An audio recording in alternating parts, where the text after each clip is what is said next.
திருமதி செல்வராணி அம்மா அவர்கள். சாதுவாய்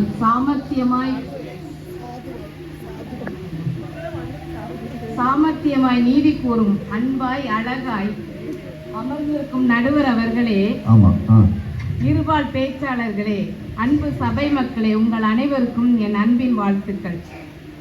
நடுவர் அவர்களே, சொல்லுங்க. பேசிட்டு போன ஜெமிமா குடும்ப மகிழ்ச்சிக்கு பெரிதும் விட்டு கொடுப்பது ஆண்களே பெண்களேங்கிற தலைப்பையே மறந்துட்டாங்கன்னு நினைக்கிறேன். சரி, அவங்க ஃபர்ஸ்ட் பேசின எப்தாவின் மகள் அவங்க குடும்பம் அவங்க கல்யாணம் ஆகாத பொண்ணு, அதை மறந்துட்டாங்க. குடும்ப மகிழ்ச்சிக்கு விட்டு கொடுக்கறது கணவனா மனைவியா ஆண்களா பெண்களா தான். இதுல எப்தாவின் மகள் அவங்க பெற்றோருக்கு தான் விட்டு கொடுத்துருக்காங்களே தவிர வீட்டுல கணவனுக்கு விட்டு கொடுக்கல.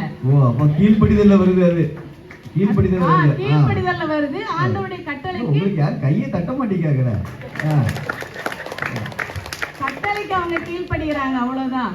நீங்க ஒரு நிமிஷம் இங்க எப்படி பாருங்க, எத்தனை சேர்ல பெண்கள் உட்கார்ந்து இருக்காங்க, எத்தனை சேர்ல ஆண்கள் உட்கார்ந்து இருக்காங்கன்னு பாருங்க. ஆண்களை விட பெண்கள் தான் அதிகமா உட்கார்ந்து இருக்கிறாங்க.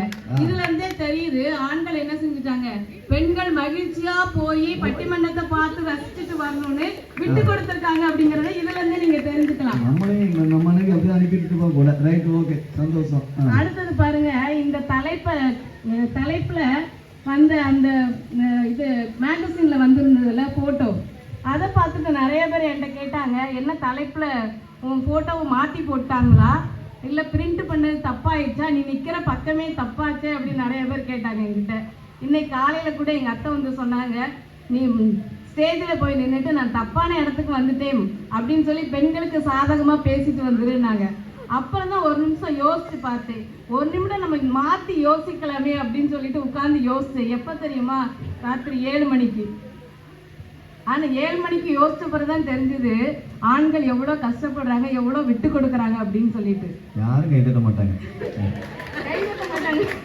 ஏன்னா உட்கார்ந்துருக்கதெல்லாம் பெண்கள்ல எப்படி கைத்தட்டுவாங்க, ஆண்கள் கைத்தட்டணும் இருக்கு. சில பேர் ஜோடி ஜோடியா இருக்கிறாங்க, ரசிக்காங்க, பயப்படுறாங்க, பெண்களுக்கு பயப்படுறாங்க நடுவர் அவர்களே. சரி, வேதாகமத்துல 2 உதாரணத்தை நான் சொல்றேன். ஃபர்ஸ்ட் ஆதாமை எடுத்துக்கிட்டோன்னா அவங்களுக்கு துணையா சந்தோஷமா இருக்கணும்னு தான் அந்த மனைவிய ஏவாளை ஏற்படுத்தி கொடுத்தார் ஆண்டவர். ஆனா ஏவாளுடைய பாவத்துக்கு யார் உடன்பட்டார்? ஆதாமும் உடன்பட்டார். ஏன் தெரியுமா, அவளுடைய சந்தோஷம் கெட்டு போயிடக்கூடாது அப்படிங்கிற ஒரே காரணத்துக்காக. மனைவி கஷ்டப்படக்கூடாது, அவள் சந்தோஷம் பறி போயிடக்கூடாதுங்கிற காரணத்துக்காக தான் ஆதாம் என்ன செஞ்சாங்க, விட்டு கொடுத்தாங்க. அடுத்தது சாலமோன் எடுத்துக்கோங்க. சாலமோன் என்ன பண்ணாரு, எத்தனை மனைவியை வைத்திருந்தாரு. ஆனா கர்த்தருடைய கட்டளையை பெருசா மதிக்காம நம்மளுடைய மனைவி சந்தோஷமா இருக்கணும்னு சொல்லி அவளுடைய காரியத்திலேயே அவரு சந்தோஷப்படுத்திட்டே இருந்தாரு. இதனால வந்த விளைவு என்ன உங்க எல்லாருக்கும் தெரியும், நான் சொல்ல வேண்டிய அவசியம் இல்லை. அடுத்ததா நடுவர் அவர்களே, நம்ம கடைக்கு துணி எடுக்க போனோம்னா இப்ப பிரதிஷ்டைக்கு எத்தனை பேர் ஃபேமிலியா துணி எடுக்க போயிருந்திருப்பீங்க. ஃபர்ஸ்ட் யாருக்கு எடுப்போம், ஆனா ஃபர்ஸ்ட் ப்ரிஃபரன்ஸ் நம்ம எல்லாருமே பிள்ளைங்களுக்கு கொடுத்துருவோம். பிள்ளைங்க ஃபர்ஸ்ட் எடுத்துருவாங்க.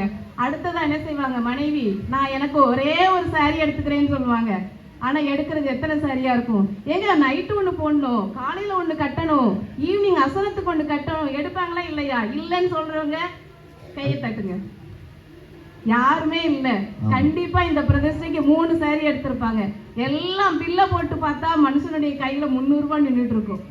அவர் என்ன செய்வாரு, 300 ரூபாய்க்கு அவருக்கு ஒரே ஒரு ஷர்ட்டை மட்டும் எடுத்துட்டு வருவாரு. நடக்குதா இல்லையா இந்த காரியம்? நடக்குதா இல்லையா? நடக்குது. இன்னும் ஒரே ஒரு காரியம் சொல்லிட்டு முடிக்கிறேன். எங்க வீட்டுல ஒரு நாள் என்ன பண்ணேன்னா, வீக் டேஸ்ல சக்கரை பொங்கலும் வெண்பொங்கலும் செஞ்சு வச்சிருந்தேன். 2 பேருமே எங்க ஹஸ்பண்டும் என் பையனும் 8:30 மணிக்கு சாப்பிட வருவாங்க. நான் சாப்பாடு எடுத்து டைனிங் டேபிள்ல வச்சுட்டு என்னுடைய வேலையை அவனுக்கு சாப்பாடு கட்டுறது மற்ற வேலையை பார்த்துட்டு இருந்தேன். என் தம்பி எப்போது 8:30க்கு வரவங்க தம்பி முன்னாடியே வந்துட்டான், சாப்பாடு வேணுமா அப்படின்ட்டு. அவனுக்கு நான் எடுத்து வச்சுட்டு நான் மற்ற வேலையை கவனிச்சுட்டு இவங்க வந்து உட்காந்து சக்கரை பொங்கலை எடுத்து போட்டு பக்கத்துல இந்த சாம்பாரை ஊற்றி சட்னியை ஊற்றி அதையும் ருசிச்சு சாப்பிட்டுட்டு இருக்காங்க நடுவர் அவர்களே. கேட்குறாங்க என்ன பொங்கல் இனிக்குது அப்படின்னு சொல்லிட்டு. அப்புறம் தான் நான் வந்து பார்க்குறேன், இவர் சக்கரை பொங்கல்ல சாம்பாரையும் ரசத்தையும் ஊற்றி சாப்பிட்டுட்டு சட்னியை ஊற்றி சாப்பிட்டுட்டு இருக்கிறாரு. எங்க இது சக்கரை பொங்கல் அப்படின்னு நீ சொல்லவே இல்லையே அப்படின்னாங்க. எப்போதும் வெண்பொங்கல்ல ஒரு மிளகு இருக்கு, சீரகம் இருக்கு, அதை கவனிக்கல. சக்கரை பொங்கல்ல இருக்கிற முந்திரி பருப்பையும் ஏலக்காயும் கவனிக்கல. அவங்க என்ன செஞ்சுட்டாங்க, மனைவி செஞ்சது அமிர்தமா, அவளுடைய மனசு கஷ்டப்படக்கூடாதுங்கிறதுக்காக ஒரு சாப்பாட்டுல கூட இந்த அளவுக்கு விட்டு கொடுத்து அதையும் ரசிச்சு ருசிச்சு சாப்பிட்டதை எவ்வளவு அருமையா இருக்கு தெரியுமா. நான் வீடியோ எடுத்து வச்சிருக்கிறேன். விருப்பப்படுறவங்க 9790284335 என்ற நம்பருக்கு கால் பண்ணுங்க, உங்களுக்கு வீடியோ அனுப்பப்படும். வாய்ப்புக்கு நன்றி கூறி விடைபெறுகிறேன். நன்றி. என்னம்மா நீங்க ஓகே பாத்தீங்களா, ஆண்கள் பாத்தீங்கன்னா மனைவி எதை வச்சிருக்காங்கன்னா, என் மனைவி மனசு கஷ்டப்படக்கூடாதுன்னு சொல்லி சக்கரை பொங்கல் நடக்கிற அதில் உப்பு போடல. அவங்க சக்கரை பொங்கல் என்ன பண்ணிருக்காங்க, குழம்பு ஊற்றி நல்லா சாப்பிட்டுருக்காங்க. மிகுந்த மகிழ்ச்சி. எத்தாவோட பார்வை கொஞ்சம் வித்தியாசமா நினைச்சாங்க. சொன்னாங்க ஏவாளுடைய காரியத்தை சொன்னாங்க, என் மனைவி கஷ்டப்படக்கூடாதுன்னு சேர்ந்து நானும் சாப்பிட்டேன் அப்படிங்கிற ஒரு புது விளக்க தெரிஞ்சிருக்காங்க சொல்லியிருக்காங்க. யாரெல்லாம் எரிச்சுலாம் போகாதீங்க, உட்காருங்க. மிகுந்த மகிழ்ச்சி. இப்பொழுது இவருக்கு பதில் பேசுவதற்காக பெண்கள் அணியிலிருந்து திருமதி அகஸ்டா அவர்கள் கைகளை தட்டி நீங்க உற்சாகப்படுத்துங்க.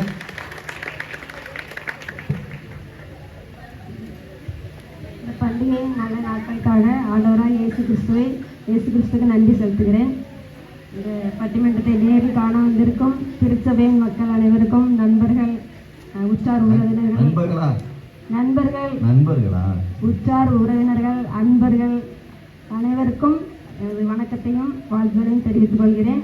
இந்த மேடையில் அமர்ந்திருக்கும் சபை ஊழியர் அவர்களையும், நடுவர் அவர்களையும், எதிர் அணியினர் ஒவ்வொருவரையும் எமது அணியின் சார்பாக வாழ்த்தி வரவேற்கிறேன்.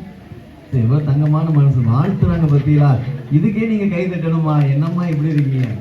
அதாவது குடும்ப மகிழ்ச்சிக்கு பெரிதும் விட்டு கொடுப்பது ஆண்களே பெண்களே. அதாவது குடும்பத்தில் மகிழ்ச்சி விட்டு கொடுப்பது ரெண்டாவது இருக்கட்டும். முதல்ல மகிழ்ச்சினாலே அது பெண்களாகி நாங்கள் வந்ததுக்கு அப்புறமா தான் உங்களுக்கு மகிழ்ச்சி. ஆண்டவரை பைபிளில் சொல்லியிருக்கிறாரு, மனுஷன் தனிமையாக இருப்பது நல்லதல்ல, ஏற்ற துணையை அவனுக்கு உண்டாக்குவேன்னு சொல்லிட்டு. அப்போ ஏற்ற துணையாக நாங்கள் வந்தால் தான் உங்களுக்கு நல்லதே நடக்கும். துணை துணை பைபிள் வாசிப்பீங்களா நடுவர் அவர்களே? அவர் கொடுத்தது தானே, நமக்கு வந்தது வினையான்னு கேட்கிறாரு. தெளிவாக புரிஞ்சுக்கோங்க. அது மாத்திரம் இல்லை, சாலமன் ராஜா சொல்லிட்டாரு, அதாவது மனைவியை கண்டடைகிறவன் நன்மையானதை கண்டடைகிறான், கர்த்தரால் தயவையும் பெற்றுக்கொள்கிறான்.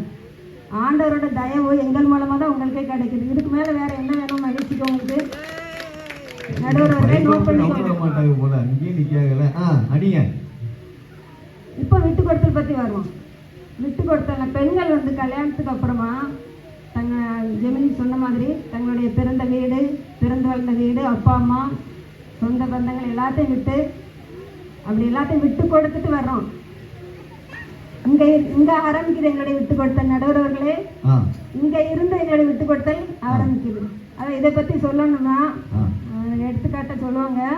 அதாவது ஒரு மரம் ஒரு 25 வருஷம் 30 வருஷம் நல்லா தண்ணி ஊற்றி நல்லா செழிப்பாக வளர வச்சதுக்கு அப்புறமா அந்த மரத்தை வேரோடு பிடுங்கி வேற ஒரு இடத்துல நட்டினா அந்த மரத்தோட நிலைமை என்ன ஆகும்? நடுவர்களே யோசிச்சு பாருங்க. இதை யோசிச்சு பாருங்க. அது மரம் திருப்பி அந்த நிலத்துல செட் ஆகி அது அந்த துளிர் விடணும் அப்படின்னாச்சுன்னா செத்து பிழைக்கிற ஒரு அனுபவம் தான் அந்த மரத்துக்கு. அதே நிலைமை தான் பெண்களாகி எங்களுக்கும்.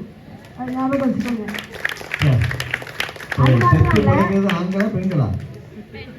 மரத்துடைய நிலைமை தான் பெண்களாக எங்களுக்கு.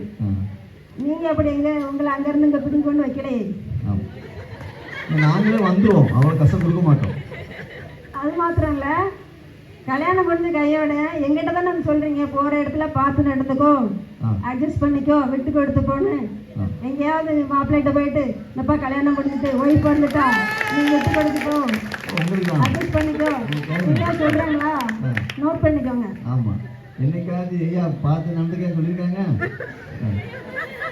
எங்க எதை சொல்லணுமோ அங்கதான் சொல்லப்படும். நடுவர்களே, நாங்க தான் விட்டு கொடுப்போம்.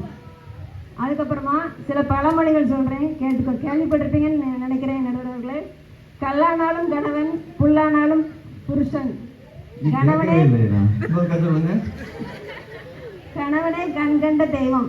ஏதாவது 2 பழமொழி உங்க ஆட்களை சொல்லுங்க பார்ப்போம்.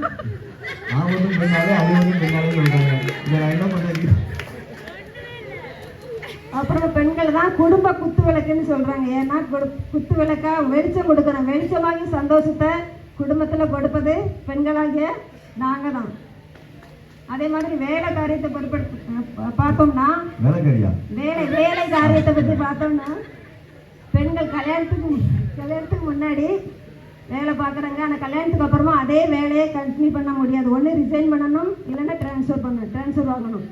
சில பெண்கள் வந்து குடும்பம் குழந்தை அந்த காரணத்தினால ரிசைன் பண்ணிடுறாங்க. ஆனால் சில பெண்கள் குடும்ப பொருளாதாரத்து காரணமாக அதை சூழ்நிலை காரணமாக அந்த வேலையை விட முடியாமல் குடும்பத்துக்காக வீட்டு வேலையை செஞ்சுட்டு வெளியில் உள்ள வேலையும் செய்கிறாங்க. அதை வந்து நான் வார்த்தையால் சொன்னால் உங்களால் அதை புரிஞ்சிக்கவே முடியாது. இல்லை, நான் அனுபவிச்சிருக்கேன், பார்த்தேன். அப்புறமா அந்த செல்வராணிக்கா பேசினாங்க. ஆதாம் ஏவாளை பற்றி சொன்னாங்க. ஏவாள் வந்து பழத்தை கொடுத்துட்டா அப்படி சொல்லி, அது வந்து ஏவாளா கொடுக்கல. ஏவாளை வந்து சர்ப்பம் வஞ்சித்தது. வஞ்சனையினால அது வந்து பாவம், அதுக்கு நாங்கள் பொறுப்பு கிடையாது. ஒரு ஆள் கொடுத்தா வாங்கிடுவீங்களா? அதாவது வஞ்சித்தல்னா அது உங்களுக்கு புரியும் நினைக்கிறேன். இந்த டைரக்டா வந்து சண்டை போட்டா கூட நாங்கள் அதை எழுத்துருவோம். ஏமாத்தி தந்திரமா எங்களை ஏமாத்திட்டீங்க. அடுத்து சாலமோன் ராஜா பற்றி சொன்னாங்க. அவர் தான் சொல்லியிருக்கிறாரு, மனைவியை கண்டடைக்கிறவன் நன்மையானதை கண்டடைக்கிறான்னு சொல்லிட்டு. அதுக்கு மேலே வேற ஒன்றும் சொல்ல தேவையில்லை. அடுத்தது ட்ரெஸ் விட்டு கொடுக்குறோம். நன்றி, வணக்கம்.